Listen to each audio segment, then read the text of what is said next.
Hola, bueno, vamos a continuar con el siguiente vídeo. Bien, Newton dedujo cómo era la fuerza que producía el movimiento de los planetas, pero Newton no sabía cómo actuaba. No sabía cómo era posible que dos masas que estuvieran alejadas una de la otra pudieran ejercerse una acción mutua. La gravedad funcionaba y de momento eso era suficiente. Bueno, para explicar la acción a distancia, posteriormente a Newton, se ideó el concepto de campo. ¿Qué es el campo? Bueno, bien, decimos, en una región del espacio existe un campo escalar o un campo vectorial cuando cada punto del espacio se caracteriza por el valor que tiene en él una cierta magnitud, escalar o vectorial. Campos escalares, magnitud escalar; campos vectoriales, magnitud vectorial. Esa magnitud puede ser dependiente o independiente del tiempo. Por ejemplo, vamos a ver un campo escalar donde la propiedad, la magnitud, es la temperatura. Imaginaos una habitación donde cada punto de la habitación tiene una temperatura diferente.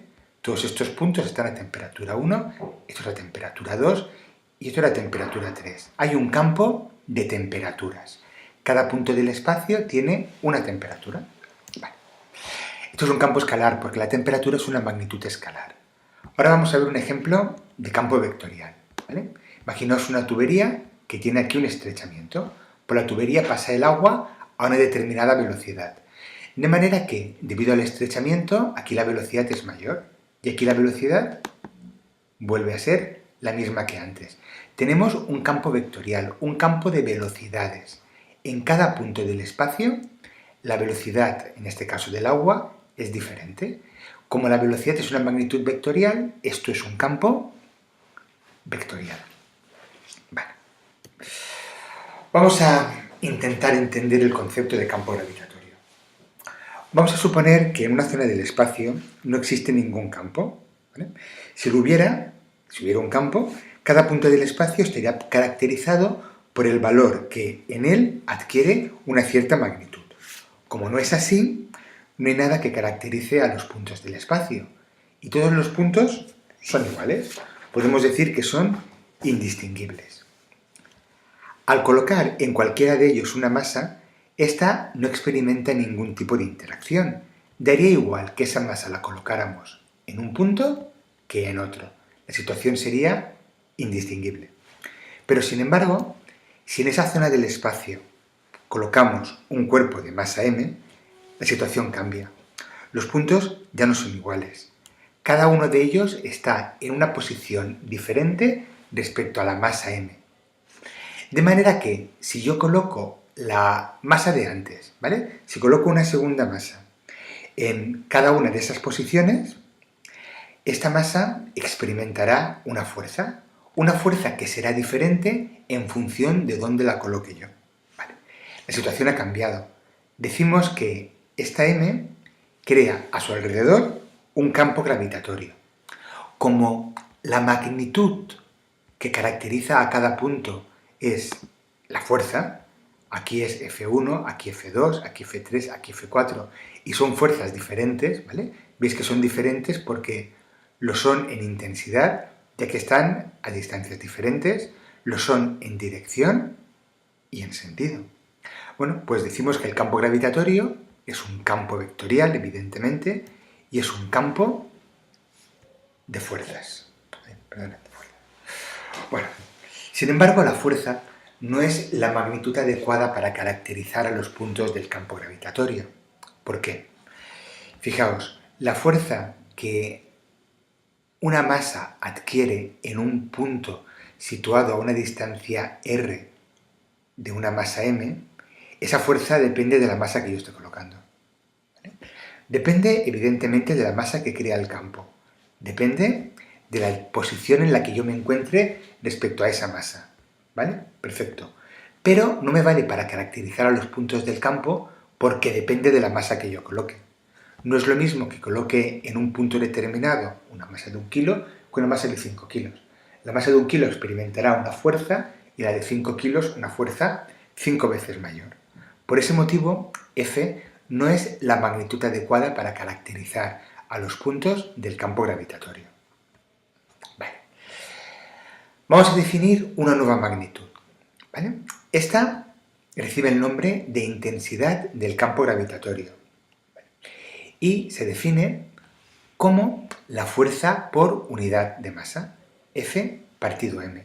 Esta fórmula es general, casi creo que será la más general de las fórmulas que hemos visto hasta ahora. Bueno, ¿qué le ocurre a G? G es, vuelvo a repetir, la intensidad del campo gravitatorio. A veces por comodidad le llamamos simplemente campo gravitatorio. G depende solo de la masa M que crea el campo y depende solo de la posición del punto respecto a esa masa. No depende de la masa que yo he colocado. ¿Por qué? Porque si la fuerza dependía de la masa, al dividir entre la masa, el efecto de esta desaparece. ¿Vale? G es independiente de la masa que yo coloque.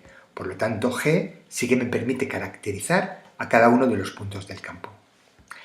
Si os dais cuenta, coincide con la fuerza que actuaría sobre la unidad de masa. Si M es 1, G y F son iguales.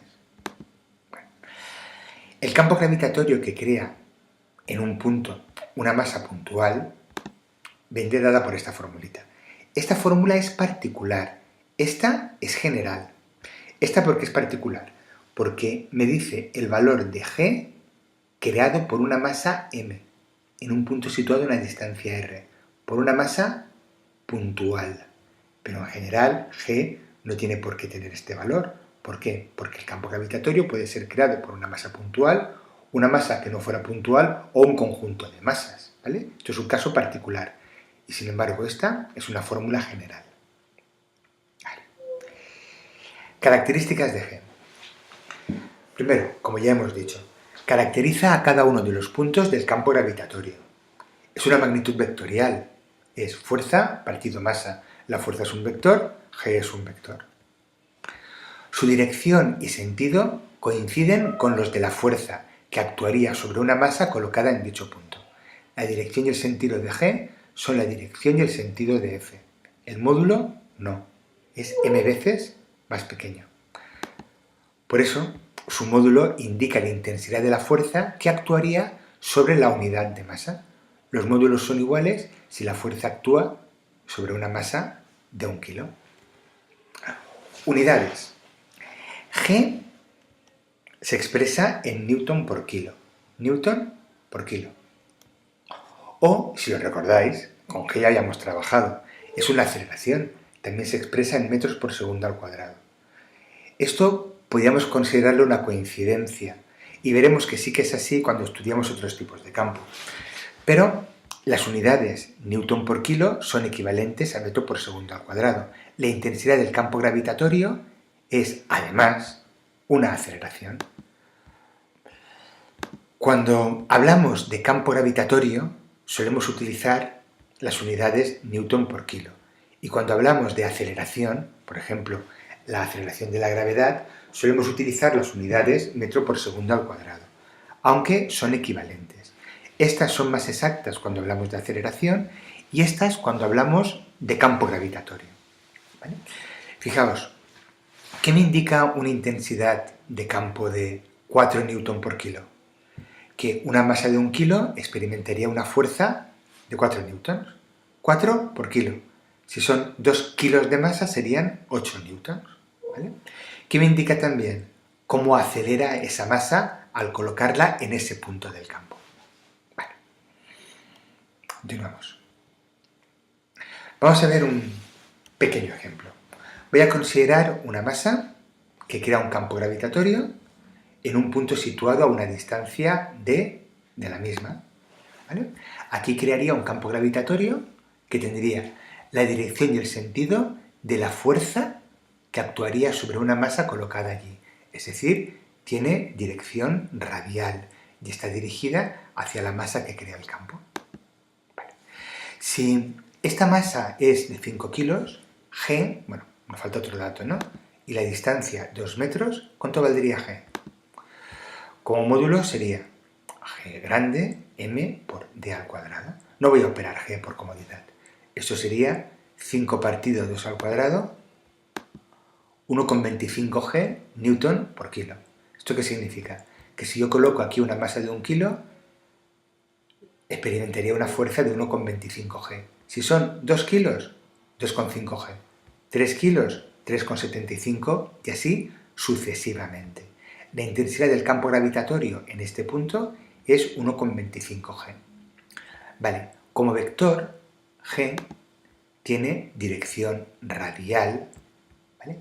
Como es atractiva, el signo menos lo que me indica es la oposición respecto a U sub R. Si esto es U sub R, el signo menos lo que me indica, como ya vimos, que está dirigido en sentido contrario. Vamos, es atractivo, va dirigido hacia adentro.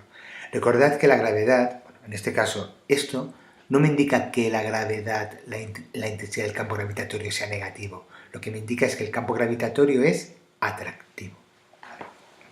Bien, si yo coloco una masa en un punto del campo, ¿vale? Si yo aquí coloco un cuerpo de masa m, experimentaría una fuerza que sería igual a m por g. Claro, recordad, g es fuerza partido masa, pues obviamente fuerza es masa por gravedad. Vale, si la masa es 2 kilos, la fuerza sería m por g, como hemos dicho antes, 2,5 g. Si son 3 kilos, fuerza igual a m por g, 3,75 g. ¿Vale? Y como resumen, lo que os he dicho antes, G caracteriza al punto y F depende del punto. Por eso la magnitud adecuada para caracterizar al campo gravitatorio es G. Y G recibe el nombre de intensidad de campo gravitatorio o simplemente campo gravitatorio. Bueno. Principio de superposición. Bueno. Hemos visto cuánto vale G si el campo lo crea una masa puntual. Pero ¿qué ocurre si el campo lo crean más de una masa puntual? Por ejemplo, 3.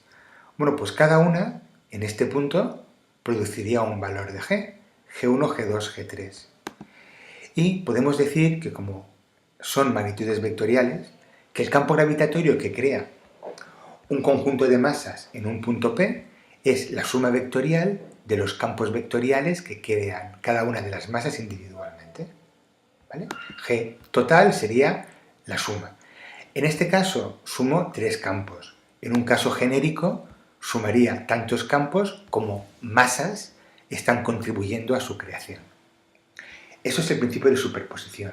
Superposición es sumar. ¿Vale? El campo en un punto debido a 4 masas es la suma de los campos debidos a cada una de las 4 masas. ¿Vale? Superponer es, en este contexto, sumar. Vale. Para aplicar el principio de superposición, yo necesito caracterizar vectorialmente a cada uno de los campos. Esta caracterización vectorial la puedo hacer de dos formas. Bueno, siempre lo hago con componentes cartesianas, ¿vale? Pero acordaos que a las componentes cartesianas puedo llegar de dos formas. Descomponiendo el vector en sus componentes en función del ángulo o obteniendo las componentes directamente con el procedimiento analítico general que ya vimos en un vídeo anterior para el caso de las fuerzas, ¿vale? En nuestro caso, como G es F partido M, de la fórmula que teníamos para las fuerzas, he eliminado la M. He dividido F entre M. Y me quedaría este valor. ¿Vale? Aquí Gx y Gi son las componentes cartesianas obtenidas descomponiendo mediante el ángulo, y aquí las componentes las obtendría con el procedimiento habitual. ¿Os acordáis? Cada punto se caracteriza por un vector de posición, cada masa que crea el campo se caracteriza porque se encuentra en una posición determinada, necesito caracterizar al vector que me da la posición del punto respecto a la masa y aplicamos la fórmula. Ahora veremos un ejemplo y recordaremos su uso. Voy a hacer dos ejemplos, uno un poco más complicado y otro más sencillito. Empiezo por el sencillo. Nos dicen, la Luna se encuentra a 384.400 kilómetros de la Tierra y su masa es 81 veces menor que la de esta. Determina en qué punto entre la Tierra y la Luna se anula el campo gravitatorio. Es un problema de aplicación del principio de superposición, pero es muy sencillo. Yo tengo Tierra y Luna. Tengo el eje que une los centros de Tierra y Luna y la distancia que hay entre el centro de una y el centro de la otra. Y me preguntan, ¿en qué punto? Por aquí se anula el campo gravitatorio. No tengo que usar componentes porque no descompongo ningún vector. Ya lo tengo todo sobre una línea. Es el caso más sencillo que me puedo encontrar. Bueno, el punto donde ocurre esto, para que se anule, evidentemente tiene que estar más cerca de la Luna que de la Tierra. ¿Y qué tiene que ocurrir ahí? Que el campo gravitatorio, debido a la Tierra, que iría hacia la Tierra, y el campo gravitatorio, debido hacia la Luna, se anulan. Aplicando el principio de superposición, el campo total sería la suma de los campos. Y para que se anulen, la suma del terrestre más el lunar debe ser 0. El terrestre y el lunar tienen que tener la misma dirección y sentidos contrarios. Como ya estoy sobre un eje, no tengo que descomponer nada. Si me doy cuenta, esto es muy fácil, porque como tienen la misma dirección y sentidos contrarios, para que se anulen, deben además tener el mismo módulo. Igualamos el módulo de la Luna al módulo de la Tierra. Vale. Aquí os he representado, sobre este punto, hacia dónde actuaría la gravedad terrestre, hacia dónde actuaría la gravedad lunar, a qué distancia se encuentra este punto de la Tierra, le he llamado X, y a qué distancia se encuentra de la Luna. Si de la Tierra está a una distancia X y la distancia de la Tierra a la Luna es D, la distancia del punto a la Luna es evidentemente D menos X. Lo que decimos, tengo que los módulos deben ser iguales. Como el módulo en general es gm partido distancia al cuadrado, en mi caso, el de la Tierra sería g masa de la Tierra partido x al cuadrado, el de la Luna, g masa de la Luna partido d menos x al cuadrado. Vale. Me dicen que la masa de la Luna es la masa de la Tierra partido 81 veces menor. Bien, es más cómodo sustituir el valor de la masa de la Tierra que el de la masa de la Luna. Porque si lo hago con la Luna, tengo un cociente. Y si lo hago con lo de la Tierra, la masa de la Tierra es 81 veces la masa de la Luna y tengo un producto. Los productos para operar suelen ser, da igual, ¿no? Pero suelen ser más fáciles que los cocientes. Aquí somos libres de hacerlo de una forma o de otra. Sustituye la masa de la Tierra en su ecuación y puedo simplificar un montón. Simplifico G, simplifico la masa lunar y para resolver este tipo de ecuación, como la incógnita está al cuadrado en dos términos, no se me ocurre desarrollar, aunque puedo hacerlo, ¿vale? Lo que hacemos es que agrupamos cuadrados y sacamos la raíz cuadrada.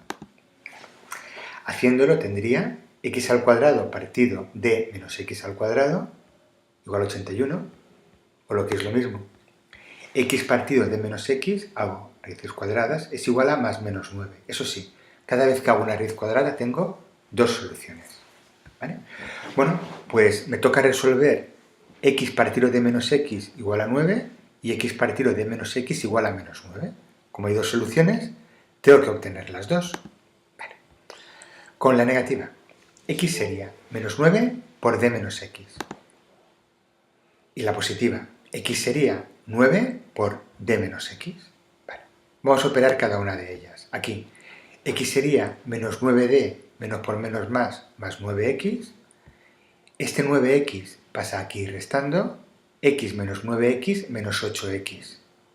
Menos y menos se van, y x sería 9 por d partido 8. Vale. Luego veremos si esta solución es válida o no. Nos vamos aquí. X igual a 9d menos 9x. Este 9x pasa aquí sumando, 9x más x, 10x, pues x igual a 9d partido 10. Vale. ¿Qué solución es la buena? La x es la distancia a la que el campo gravitatorio se anula. Y es una distancia que tiene que estar a mitad de camino entre la Tierra y la Luna. Esta distancia es mayor que d. Luego esta no nos vale. Esta es menor que d. Esta sí que nos vale. Esta es la solución. Vale. Vamos a pensar un poquito en esta. ¿Dónde estaría este punto? como es mayor que D, estaría por aquí. Claro, no es solución, porque aquí los campos gravitatorios no se anulan. De hecho, los dos irían hacia la izquierda. Pero claro, los módulos sí que se anulan. Y yo aquí, cuando he hecho la ecuación, lo que he supuesto es que los módulos se anulan. Los módulos se anulaban en dos sitios. Luego, claro, la solución correcta me exigía pensar cuál de las dos posiciones es posible. Vale. Ya tengo el punto en el que se anula el campo gravitatorio. Vale.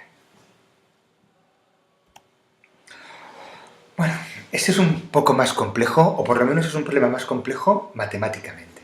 Nos dicen, determina el campo gravitatorio en el punto P debido a la distribución de masas de la figura, donde M1 es igual a 2 kilos, M2 5 kilos y M3 3 kilos. Vale. Esta es la figura donde las distancias vienen dadas en metros. M1 en P, M2 en P y M3 en P crearán campos gravitatorios. Vamos a dibujarlos. ¿Vale? El campo es atractivo siempre y en dirección radial. Bueno, ¿cómo calculo las componentes cartesianas de cada uno de ellos para poder sumarlas y tener el campo total? ¿O con ángulos o con la fórmula general? Yo prefiero la fórmula general, porque aquí obtener los ángulos me va a volver loco. Bueno, pues lo hago con mi fórmula general, donde este es el campo debido a la masa I que se encuentra en la posición RI en el punto que se encuentra en la posición R. Vale. En nuestro caso, el punto P se encuentra en la posición R, que viene dado por las coordenadas 1, 2, 3, 1, 2, 3, 4. 3, 4. La masa 1 está en las coordenadas 0, 3. La masa 2 en las coordenadas 0, 0. Y la masa 3 en las coordenadas 1, 2, 3, 4, 4, 0. Una vez que tengo esto, el procedimiento es absolutamente mecánico. Necesito R menos R1 como vector y R menos R1 su módulo. Bueno, menos R1 no, menos RI, que serán R menos R1, R menos R2 y R menos R3. R menos R1. Coordenadas de R menos coordenadas de R1. 3, 4 menos 0, 3, 3, 1. R menos R2. R menos R2. 3, 4 menos 0, 0, 3, 4. R menos R3. 3, 4 menos 4, 0, menos 1, 4. Tengo los vectores, ahora necesito sus módulos. Los módulos de estos vectores son las distancias de M1 a P, de M2 a P y de M3 a P. El módulo de R menos R1, la raíz cuadrada de 3 al cuadrado más 1 al cuadrado, raíz de 10, aproximadamente 3,16. El módulo de R menos R2, la raíz de 3 al cuadrado más 4 al cuadrado, 9 más 16, raíz de 25, 5. De M2 a R hay 5 metros. El módulo de R menos R3, vamos, la distancia de P a M3.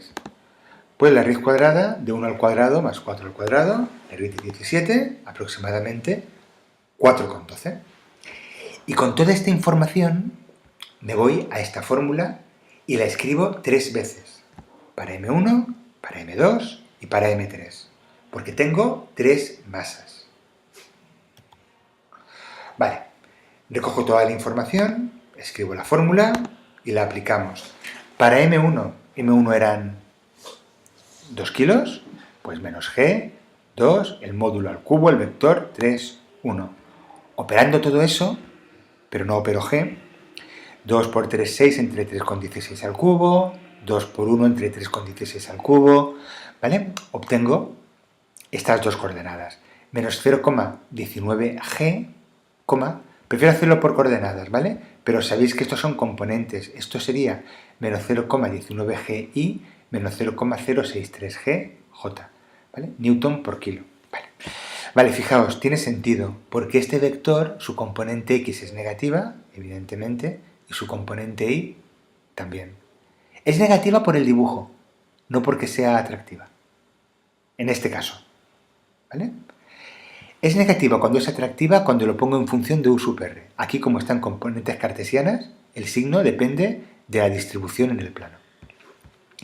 Para G sub 2, pues operaríamos análogamente. Y me saldría menos 0,12G menos 0,16G. Claro, componente X negativa, componente Y negativa. Para la izquierda y para abajo. Sin embargo, G sub 3, ¿cómo me va a salir? Es atractivo, claro, pero la componente X me saldrá positiva y la Y negativa. Vamos a verlo. Sustituyendo los valores, las masas recordad que eran 2, 5 y 3, ¿no? Las distancias, los vectores, operando, 3 por menos 1 entre 4 con 12 al cubo, etc. Vale, tengo la componente X evidentemente positiva y la componente Y negativa porque no podía ser de otro modo. Vale. Ahora que tengo los vectores en componentes, puedo pasar la forma polinómica con IJ o puedo ya sumarlos directamente. ¿Vale? Si los sumamos directamente, sumamos componente a componente y me sale el campo gravitatorio total. Esta componente sería, evidentemente, la suma de las tres y esta, la suma de las tres.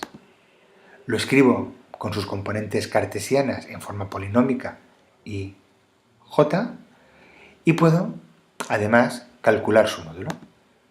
¿Vale? ¿Cómo sería el módulo? La suma de las componentes al cuadrado.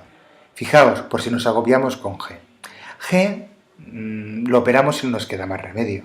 Y si somos hábiles, lo operaríamos al final, porque mirad, aquí sería G al cuadrado, aquí G al cuadrado.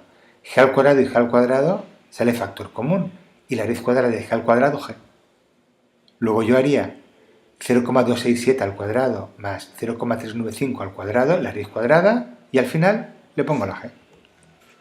Ya está. Ya tengo el valor del módulo. Vector y módulo. Bueno, pues... Perdonad que lo he hecho muy a prisa y quería comentaros otra cosa. Vale. Pues ya está. Si ahora me pidieran la fuerza, ¿qué tendría que hacer?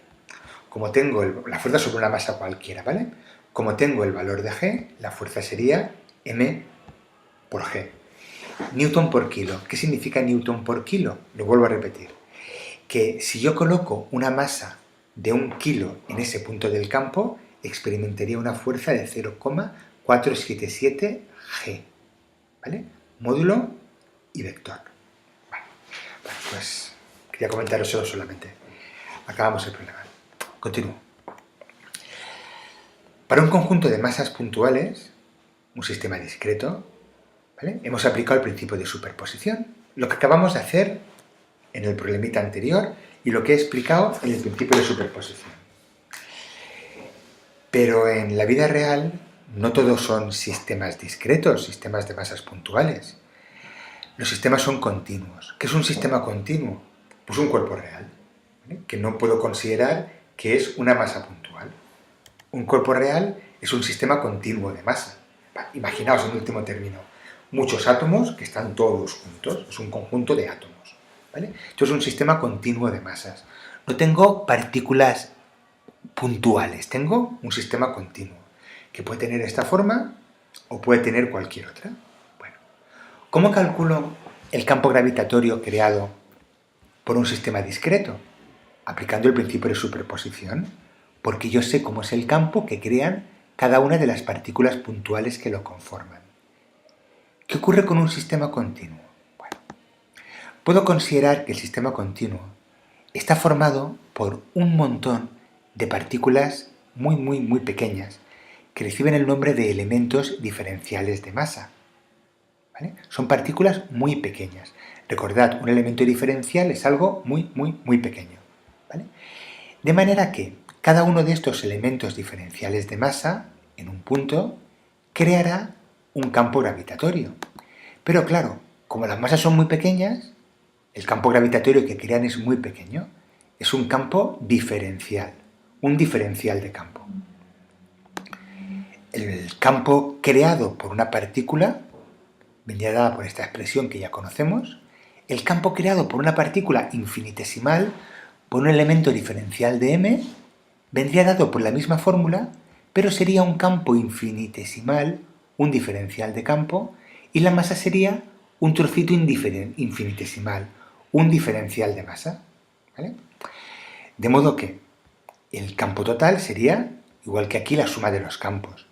Pero los elementos diferenciales, los elementos infinitesimales, los elementos muy pequeños, no se suman al uso. Para sumarlos tenemos que resolver una integral. Integramos. Recordad que la integral es una suma. La integral es la suma de los elementos infinitesimales, de los elementos pequeños. Pues para estos casos deberíamos recurrir al cálculo integral. Esto es relativamente complejo. Veremos algún caso muy simple cuando veamos el teorema de Gauss, pero el hacerlo de un modo ordinario se escapa a nuestro nivel de profundización, ahora a nivel de bachillerato. Bueno, pues con esto termino el vídeo. Espero que os sirva y ya nos vemos en el siguiente. Chao.